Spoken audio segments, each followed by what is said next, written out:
Hi, everyone. Thank you so much for joining me for this session. My name is Cecil Phillip, and what we're going to be talking about today is how we could build, orchestrations and orchestrated workflows inside of a framework that I'm really a fan of. Is called Dapper. So what you kind of see is that we'll talk a little bit about what are workflows and how do we build them, what the authoring experience for those kind of look like. We'll talk about like some of the scenarios where we'll actually want to make use of workflows, and we'll see some code examples too, right? So I'm going to show you how you could write some of these stateful workflows inside of .NET. So hopefully this will be a fun talk, and then we'll feel free to go ahead and ask your questions and stuff in the chat, and we could get to those a little bit later. But a little bit about me. Again, my name is Cecil Phillip. I'm a developer advocate at Stripe today. You can find me on all of the different social things. I'm on Twitter, I'm on LinkedIn, I'm on GitHub, I'm on Polywork and Blue Sky and all of those kind of fun things. No, I do not have an invite for Blue Sky, so please don't ask. I don't have any invitations. But originally I'm from the country of Antigua, born and raised in the Caribbean, and now I live in Florida. But also, like I said before, I am a developer advocate at Stripe. And for folks that aren't familiar with what Stripe does, we are essentially a business that kind of helps you control the movement of money in and out of your company, right? And so because of that, what I do is I spend a lot of times with companies really talking about, well, what does that mean? Like, what does that mean for your business to accept money? What does it mean for you to, take credit cards and payouts and do all of these different types of things? But another important part about that is not just being able to accept money, but like, what does your business flow look like? Like, what does your workflow stand for, right? I think about like, well, what are the products are you trying to sell, right? What types of payments do you accept? Do you just accept credit cards or bank accounts or anything like that? What kind of SDKs are you going to use? Where's your data going to be stored? How do you do tests? Like, there's so many different things that kind of go into trying to understand like, how are you actually going to get the job done, right? Like, how are you going to make sure that whatever your goals are, whatever your business objectives are, we need to be able to map them out in some type of an intelligent way, right? And this is where we start talking about like actual workflows, right? So if we want to start with this, I took a stab at what I personally consider a workflow to be, right? So this is Cecil's definition. This is not like some computer sciencey, definition from academia, right? But in my perspective, like a workflow is a process made up of a collection of distinct tasks that are executed in sequence to, accomplish a particular outcome, right? So you can think about what we really do as computer science folks, as developers and engineers, right? Like we take big tasks and we break them up into small chunks, right? And then now we tackle those chunks one at a time. And then now when we have all those things execute in a very particular order, that's essentially what our workflow is. And it sounds kind of like what we do every day, again, as developers, right? Whether it's as small as a function or is as big as, trying to, provision environments or anything like that, right? Like there's really no definitive size for what a workflow is, right? We can have really small ones or really big ones. So anyway, I thought this was a really good definition. But, like most of us today, I wanted to spice it up a little bit. So I did what any, developer in 2023 would do. I wanted to ask ChatGPT, right? I asked ChatGPT to give me a good definition that I can put in quote on a slide, all right? And this is what ChatGPT told me. It said, workflow or business workflow is a choreography of tasks that transforms ideas into actions and actions into results. And I was like, wow, that sounds extremely profound, right? So I'm like, I got to put this on the slide. But what's even more so important is like that word choreography. I'm really surprised that I put it in there because the word choreography is such an important concept or such an interesting concept in the world of distributed systems, right? And as we talk through like what exactly we're doing here, I want us to talk about, well, not just workflows in terms of, a bunch of if statements or, just some sequential tasks that we're running, but now how do we scale these things and how do we grow, right? And how do we, manage the state between some of these distributed systems that are executing different parts of our technical workflows that we want to author as developers, right? And so first thing I want to do is, well, let's talk a little bit about how we can build these workflows. And particularly, I want to talk about how we're going to build them in a tool called Dapper, because Dapper for me is a really interesting tool that kind of makes orchestrating these things that are, that are in like microservices or distributed systems or whatever term you want to use, right? But I have all of these the separate systems that each have a very particular goal, each have a very particular function. I don't want to be able to run them in a very particular order, right? And I want to be able to manage state and stuff like that. Now, if we talk about Dapr for a little bit, Dapr is a distributed application runtime, essentially what it stands for. But what it is a very small portable runtime. It's open source and it's written in Go, but it essentially makes writing microservices easier for developers. And I know I keep saying this word microservices, but it's really not even just about microservices. It's about trying to coordinate or trying to build those sensible patterns on top of applications that's distributed, right? So if you're building a web API, you are a distributed systems developer, right? Like if you're building anything with queues and messaging and anything like that, like you're a distributed systems developer, regardless of whether you think about using microservices or not, right? More so what I want us to get out of what we're doing here is really just about the pattern, right? And what Dapper does is that it gives us the patterns, right? Some of those common things that you think that we need to use as developers to get particular tasks done, as we're trying to write our applications, as we try to build these workflows to do certain types of things. Now, if you think about what the world looks like for folks that are building distributed systems, building microservices, building large-scale applications, and so on and so forth, there's usually a particular set of patterns that you see all of us use.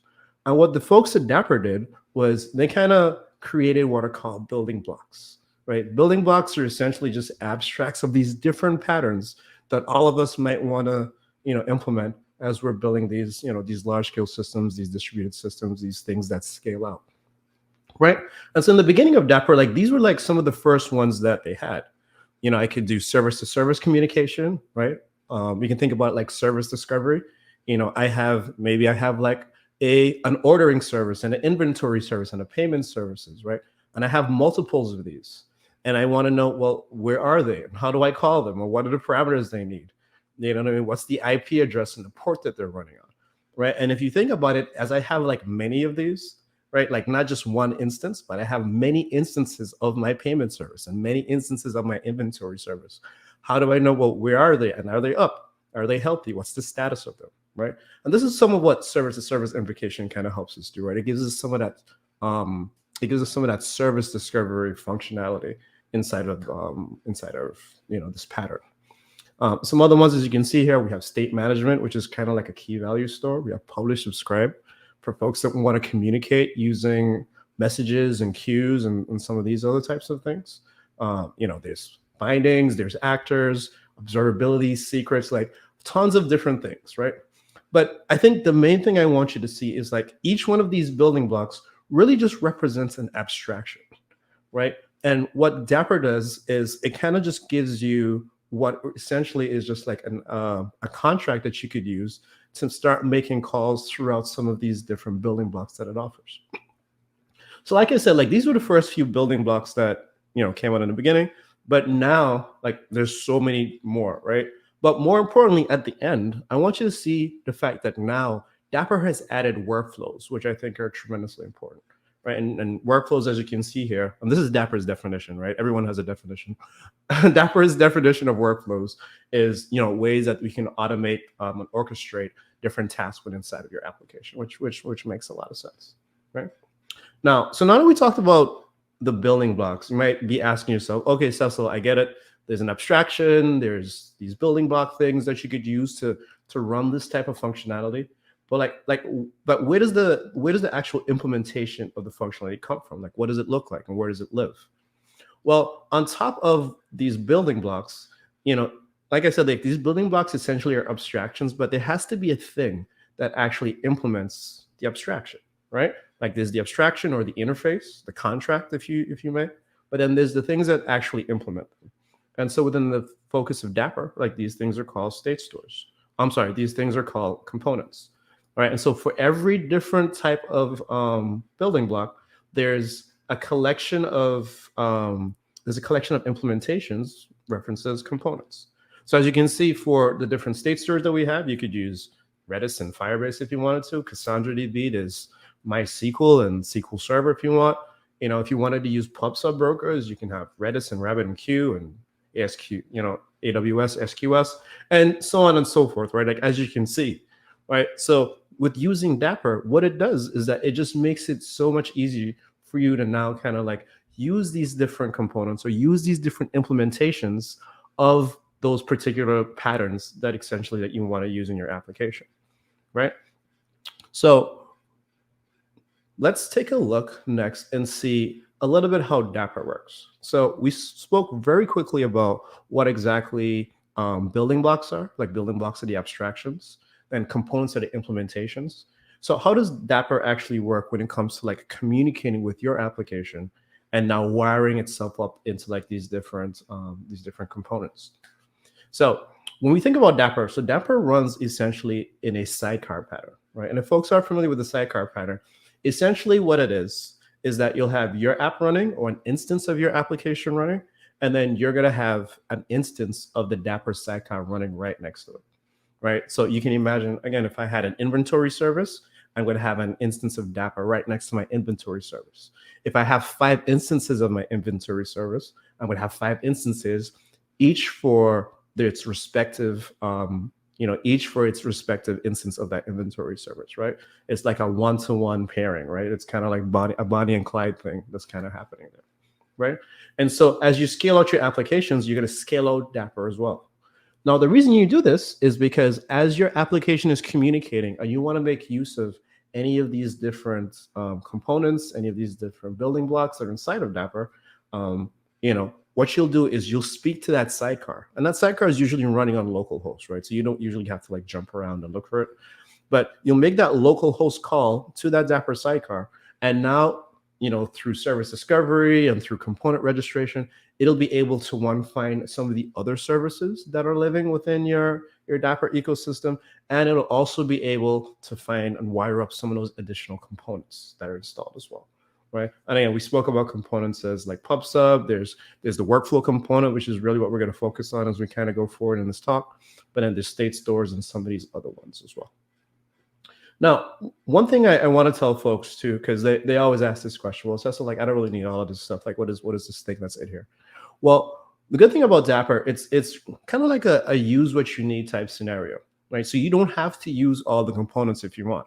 If you only want to use the pub sub one, you could use that one. If you only want to use the workflow one, you could use that one too, right? It's very much like choose what you need for your application, because obviously everybody's application works very differently. Also in terms of hosting Dapper, again, because Dapper is just a process, wherever you put your application, you could put Dapper right beside of it. So you could self-host it on your local machines, on your own VMs, or you could put it in the cloud, or you could put it in Kubernetes. Again, it's a fairly trivial thing for you to deploy Dapper into a production environment or even run it locally on your machine. What you're going to see is I'm going to be running it locally on my machine just so that we could, see like a very easy instance, like a very easy example. But again, you could kind of run this anywhere that you wanted to. Now, let's talk about PubSub a little bit, because I think PubSub has an interesting relationship when we talk about workflows, right? And when we think about PubSub, we're talking about like publish, subscribe, right? I'm going to publish a message. It's going to go out to a queue. Again, RabbitMQ or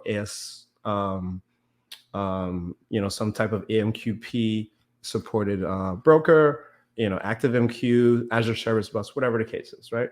But now I want to publish it, and I'm going to have a publisher, and then I'm going to have a subscriber at the other end listening for those messages. Now, what Dapper does, again, it creates this agnostic API, right, that you can interact with. So what I can do is, using Dapper, I can send messages through Dapper, right, through that Dapper sidecar, and then based on whatever implementation I have wired up on the other side, it's going to be able to forward that message over into that broker, right?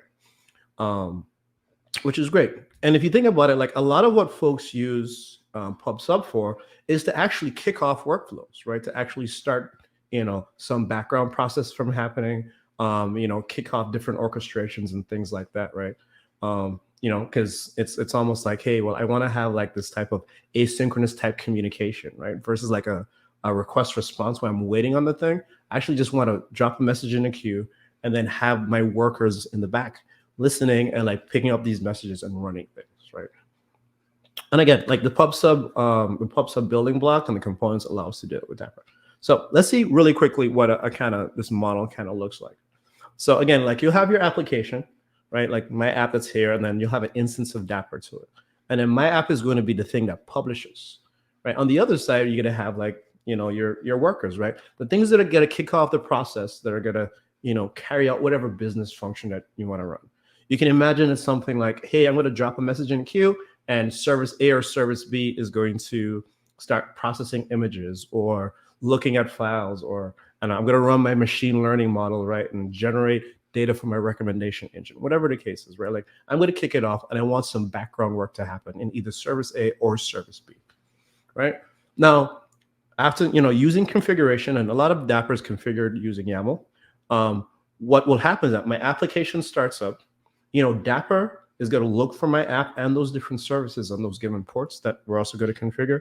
And then it's also going to look and see what components we've configured.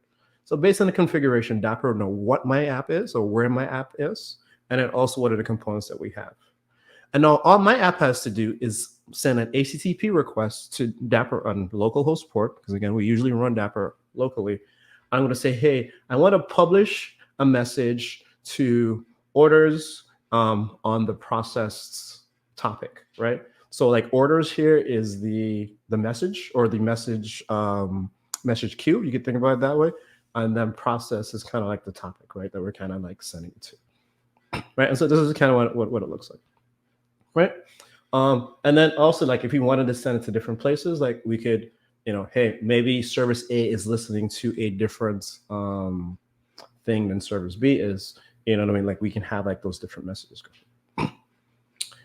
Now, another thing that we do when we think about like scaling up workflows, when we think about scaling up some of these background processes that we're doing, well, sometimes we want to implement certain patterns on top of, our messaging systems, right? And so, for instance, competing consumers is something that folks may or may not be familiar with, but essentially what happens is that like we have a single queue, we have multiple publishers publishing messages into those queue, right? But what happens if there's only a single subscriber listening and pulling those messages out? Well, what happens is the queue gets backed up, right? And then now we're not able to carry out work as fast as we would like to. So what we do is that we enable multiples of those workers to listen to that queue and pull those messages out. So that allows us to scale up what we could do in terms of us processing those messages out of the pool, right? So again, and that works, and that's great. But there's some things that's still hard, right? There's some things that we still haven't figured out. Because even after I've published those messages over to those folks that are listening, like to those subscribers who are listening, there's still a lot of other different patterns that I want to do. Like in each of those individual workers, there might be different types of work or different types of executions that I want to run. And those are still a little bit challenging, right? Like what would happen if I now need to kick off some type of process in one of those subscribers, and I need to, that subscriber needs to coordinate between other distributed systems, other distributed workers, other microservices, right? What if I needed to do like a fan out, fan in thing, right? Like how could I do some of those things? Another thing that's really interesting when folks think about workflows and they think about how can we orchestrate or how can we manage some of these things? What if I have like an external event, right? Imagine like I want to do like some type of onboarding, like I'm onboarding a worker, like a worker as in like a person into my company, right? And in my workflow, in my backend workflow, I'm going to say, okay, I'm going to start the onboarding, but I want to wait until, someone clicks a button and the manager approves something, or I want to wait until, someone has submitted some paperwork, right? Like there's events that happen in the system and events that happen outside of the system. How can we coordinate all of these kind of things together, right? And again, this is after we've already published the messages and kicked off the workflow, right? Some of these things can be very hard for us to do. Not only just from like modeling them and visualizing them as engineers in code, but then also kind of thinking about, well, how do we handle errors, right? And how do we deal with some of these types of things, right?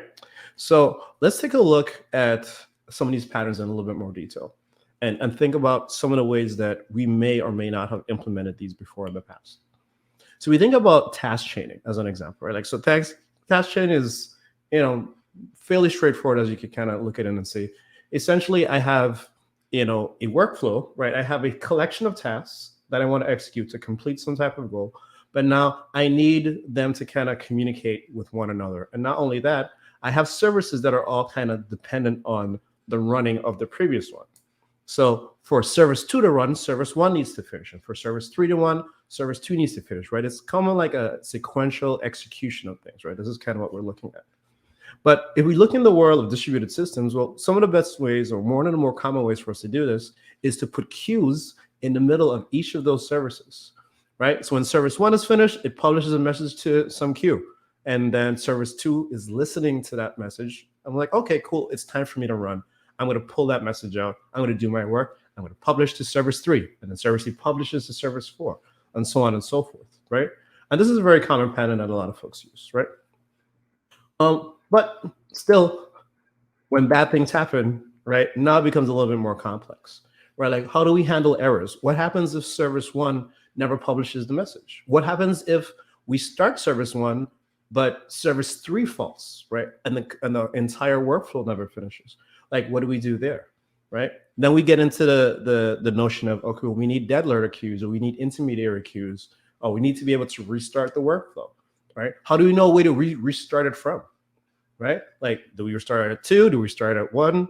You know what I mean? How do we do rollbacks, right? Like, how do we do some of these things that, again, you might want to do whenever you have like a partially completed action, right? A partially completed workflow, right? Also looking at this, like, this is kind of difficult for engineers to visualize. And when I say difficult, not difficult in terms of like just looking at a diagram, but as you're looking through your code, right? Like, you're looking through the thing that you designed and built, and trying to figure out, oh, okay, well, where is this thing supposed to go now? Or where it's supposed to, like, what is it supposed to do, right? Another thing we want to take a look at is how do we do fan in, fan out patterns, like I mentioned before. And it has a lot of those same concerns as the previous one, but also, think about this, right? Like, as I split out my work into these different services, how do I know how many of these things I want to spit out? Like, for instance, what if instead of publishing 3 queues, right, and splitting it into 3, I want to split it into 5? Or what if I need to split it into 2 or to 6? Like, what if there's a dynamic number of parallelism that I need, right? Like, how do I enable us to do some of these types of things? And another pattern here that we could see that's really interesting is like, okay, well, how do we handle like the request reply pattern? And if folks have never heard about this, right, you can kind of think about it like, hey, I have an asynchronous API, right, an asynchronous HTTP API.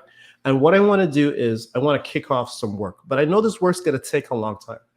So instead of me sitting down and waiting, because, keeping that HTTP connection open for a long time is not a good idea, I'm going to publish a message to a queue, and I'm going to return immediately. And notice I'm returning like a HTTP 202. It says it's accepted, but it's not done, but I did accept it, right? And then now the worker is going to actually start working on that queue, and then it's working, it's going to update the job database, right? And the job database essentially is just something that's going to track the state of the work. So is it done? Is it completed? Does it need to get restarted? Whatever the case is. And then now I have to expose an additional API, right? Like a status API. So now for me to actually get this work done and handle it in a sensible way, I have to have 2 additional API endpoints. I have to have a job database and a job queue, right? To be able to do all these things. And not only that, but I have to manage them too, right? And this is just additional work that we have to think about as we're trying to build out some of these systems and some of those things. So as you can imagine, ta-da! This is where Dapr Workflow kind of comes in. And I'm really excited to show you all this feature. I'm going to show you a demo of how this works in a second. But just like some of those other building blocks that I showed you a little while ago, what Dapr Workflow does is it creates an abstraction around workflows, right? Around different workflow engines that may exist.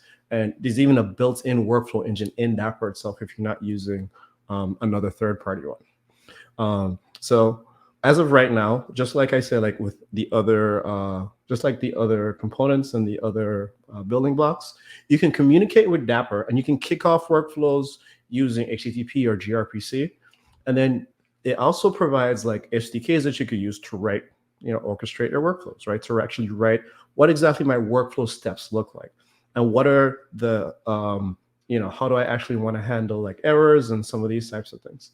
And the benefit of that is that it allows you to do that in a way that you're very familiar with, right? Like, again, as .NET developers, we're very familiar with async await and using, the task parallel library and like some of these types of things, right? It's easier for us to look at that and understand what exactly is happening, right? In addition to that, it also has a bunch of, HTTP and gRPC APIs to not just kick off the workflow, but I can know what the status is. I can restart it. You know what I mean? I can understand what's happening inside of the different points, and I can see where exactly these workflows are going. So, and the great thing for me about this is that on the underside of it, it's actually using like the Dapr actor framework, and is using some of those additional Dapr components that we saw in the beginning, which is why I wanted to talk a little bit about those up front. But it's using a lot of those things like messaging and state store and some of these types of things under the covers to create these workflows for you. So that means that you don't have to manage queues and topics and any of these types of things. Not if you don't want to, but Dapr kind of manages that for you, and now you have the ability to do some of these things. So I think what I'm going to do is let's go and take a look at a demo, and we'll see how some of this stuff works. Right? I'm sure y'all are tired of me talking, so let's take a look at some code. So I have an application set up, and I just want to talk a little bit about the backend of it, and then I'll actually run the website, and you can see what it is. But in my backend right now, I have like a MongoDB database. I'm using Mongo Express to just kind of visualize it, and I have these two collections inside of it right here, right? And then, is this up and running? Yeah, this is running. And then I also have Redis Insights. I have a Redis thing that's here, and I also have RabbitMQ, right? And I also want you to notice I have no queues in here. I have no exchanges in here yet. There's nothing in here other than the default instance of these things, yeah? So I'm going to spin up JetBrains Writer, and I'm going to run my app. I'm a big fan of JetBrains Writer for folks that may or may not know about it, but I'm a big fan of it. What I'm doing is I'm going to spin up this app. I'm going to show you how the app is built and how Dapr is configured in a second. But first, what I want to do is actually just run it, and then we'll kind of talk through really quickly some of the components that I use to actually like put this stuff together. Now, I said that's going to be running in a second. Now, this app is an application that's built on Stripe. As you can imagine, I work with Stripe. It's a Stripe demo. But essentially, I'm going to have a website that's going to allow me to start collecting orders, right? So I'm going to, let me just make sure this is up and running. Yeah, this looks like this is good, right? So I have this website. It's going to allow me to start collecting orders. And essentially, I'm selling tickets. I'm selling tickets to different events that might be happening, right? So I can look and I can see, okay, yay, there's this ski festival that's happening. Maybe I want to go to this, right? And I'm going to go ahead and hit the sign in button. Now, for those who are familiar with Identity Server, this is actually using Identity Server under the covers, and I'm using the backend for front end pattern from the Identity Server folks. So I'm going to hit login. It's going to take me to Identity Server, log me in, and now I'm back. Now I should be able to hit this tickets button, and I should be able to start purchasing some tickets. Right? So I'm going to purchase some tickets. Let's close this really quick. And now what I want to do is I'm just going to put in an order, right? I'm going to put in an order and put in a credit card. This is not a real credit card, so please don't get any crazy ideas about buying Lamborghinis or a whole bunch of crypto with my card. It will not work, and bad things might happen to you. But this is just a test card. And what the test card does is it allows me to say, hey, let me show you, what it looks like when a successful thing is run. Now, the reason I'm showing you this is because this is just the first part, right? Like this is just the first part of what happens whenever you want to kick off like some type of fulfillment workflow, right? Like, okay, I have just run this application, but now what's happening on the back end is that I'm using Dapr and I'm going to publish a message to the queue, right? And the queue is going to say, hey, okay, Cecil, it's time for you to kick off this workflow. It's time for you to start doing some stuff, right? Now, before I actually go into the code, I want to go back over to RabbitMQ, and I want to show you, now there's stuff here, right? In case you may or may not have seen it before. Last time I was here, nothing was in here, but now I have this order fulfill order queue that's in here, right? I can click on it, and then I should be able to see, oh, that's not good. Okay, folks, so this happens sometimes. This might be a good lesson for the audience. So sometimes with RabbitMQ, I don't know why this happens, but the cookies get too big. And I have to come in here and I have to delete all the cookies. And after I delete the cookies and restart the application, and it'll start running again. And you know it's live because, I definitely did not plan that bug. All right, so here's my thing, right? And now I can see, this shows me the last minute. Let's do the last 10 minutes. Okay, right? So here's my queue. I didn't create this queue. If you remember before, I didn't put this in here. But what that Dapper did was that it created it for me. And you can see here's the message from that order we just submitted. And now in the background, what I'm going to do is I'm going to kick off a workflow to run some of these things, right? Now, let's actually take a look at the code and see what that order processor looks like. Now, inside of my application here, again, I'm using JetBrains, right? I'm a big fan of it for just running some of these microservice type things. I'm going to show you what like the wiring up of some of this stuff looks like. And then I'm also going to show you how Dapper responds to queues and things of that nature. Oh, you know what? This is too big. Why is this so big? There we go. I was like, where did the code go? All right. So inside of this controller, right, the first thing I want to do is here, this piece of code here that I'm showing you right now, this is just allowing me to subscribe to a different queue. So here inside of my configuration, I'm just saying, hey, I want to get this queue. I want to use this route. And here's the topic I want to listen to, right? So it's saying, hey, whenever Dapper starts up and messages are published to a particular topic, and again, this is all coming from configuration, I want you to send it to me. And in this particular one, I'm just sending it to the fulfillment endpoint, so /fulfillment, right? And this is just some error checking code and pulling JSON and da-da-da-da. That's not really important. The important part is right here, right? Where what I'm doing in this section of the code that's right here is essentially I am creating a message, right? This is called a checkout summary. And I'm getting things like my customer's phone, their email, their payment status, and then I'm publishing it, right? I'm scheduling a workflow to go ahead and start running like some of those background tasks now that the order has been successfully paid, right? So I'm kicking off what I call like the fulfillment workflow, right? Now, let's take a look and see what the fulfillment workflow looks like, right? So this is what it is. And you might be looking at this and saying, Cecil, this is all the code that's in here. And I think this is the whole point, right? Like the whole point of Dapper is to make some of these things so easy for us to use as .NET developers that it looks almost trivial when we think about what it takes to actually implement them.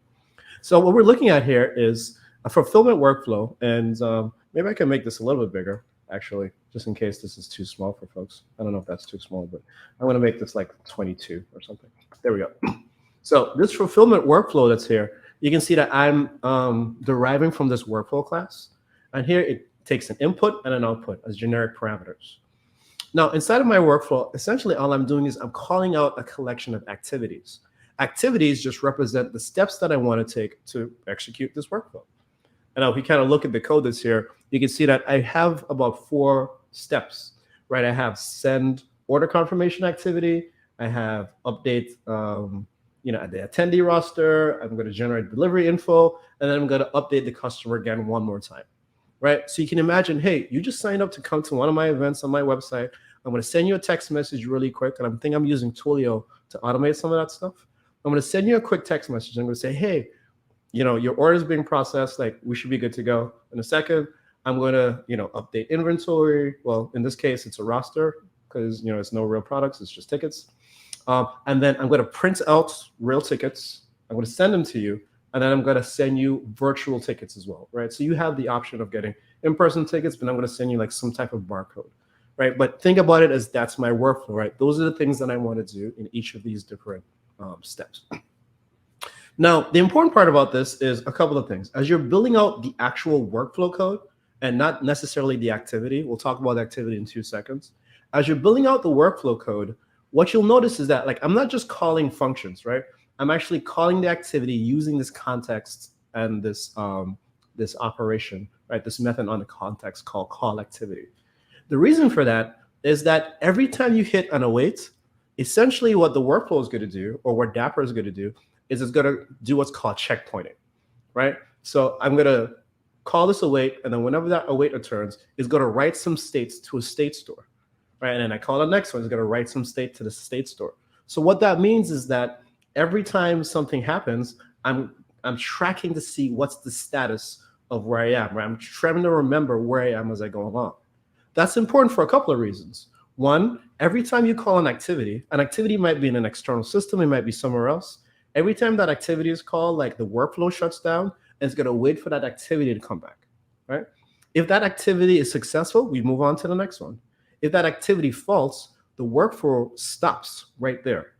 And then what we can do instead is that we could come back in and then we can resume the workflow if we want, or we can just fail it and we could start another one, right? So you can imagine, like, if I'm running and I fail at the third step, which is scheduled delivery for whatever reason, right? Like, I can stop my workflow here and I could restart it if I wanted to. Or you can imagine if the process shut down, right? Like, my workflow is running inside of an ASP.NET Core application right now. And if I have one instance of it and that instance shut down, then what I'll be able to do is I'll just start up another one, and that one will be able to, kick off where the other one left off from. So again, one of the great things about just writing it this way, and some of the things that Dapper does for you. But me personally, I don't have to worry about queues or actors or states or anything of that sort. Dapper just kind of does it for me. And the only thing I need to worry about is just writing my business logic, which I think is great. Let's take a look at one of these ones super quick, just to kind of show you what this one looks like. So an activity just, it derives from workflow activity. And because it's plugged into, .NET and the generic host and the ASP.NET Core hosting infrastructure, that means I could use all of the .NET-y things that I want to use. So dependency injection works, as you can see here. I'm importing like a Twilio thing. I have logging, I have configuration, I have all of the things that I'm used to if I'm writing, background workers or ASP.NET Core APIs with .NET. And here inside of my workflow, you could see I could just write my workflow code, right? Like, I could do anything that I need to do. So I'm just here, I'm just checking for my phone number, I'm sending messages with Twilio, and then I'm going to return some type of workflow results. Now, there's an important distinction between the workflow activity and the actual workflow and the things that you can do in either side. So inside of the workflow here, the main thing I want to do is I want to make sure that I'm writing deterministic code and I'm really just kicking off activities. So I don't want to do anything inside of my actual workflow that is non-deterministic. When I talk about non-deterministic, I'm talking about things that might change over time and that the result is not the same. As an example, here's one thing I don't want to do. I never want to say something like datetime.now, right? Because every time you run this, I'm going to have a different date, right? The date time is going to change over time. If I do something like new GUIDs, that stuff is going to change over time, right? Anything that's running any type of non-deterministic, non-consistent code, like that should happen inside here, inside of one of the activities. And so you might be asking, well, Cecil, why? Like, why do I care about that? Like, why is that important? Well, it's important because the way that workflows are implemented, it uses event sourcing. And so one of the things that it does is that it actually replays your workflow to catch it back up to where it was before. So remember I said to you, there might be a situation where, hey, I hit this third step and it fails and I want to restart it. Well, what it's going to do is it's actually not going to run everything in its entirety, because again, every time we hit an await, it's going to store some state. So what will happen is that when it replays itself, it'll say, oh, okay, I ran this one already. I'm just going to pull the state out. I ran this one too already. I'm just going to pull the state out. Oh, this is the one that needs to run again. I'm going to restart from here, right? So again, us storing that state and being able to replay it using event sourcing, and again, when I say we, I mean Dapper, because we're not actually doing it, it allows us to have these persistent workflows, right? These durable workflows. So as processes crash, as systems go down, as, hurricanes and electricity goes out and anything like that happens, we still have the ability to, either scale these things out or restart them again by restarting the process and kind of keeping things going. So you've seen just how to author these workflows. Let me show you how you actually wire it up. So if I go inside of my program.cs file, again, this is just an ASP.NET Core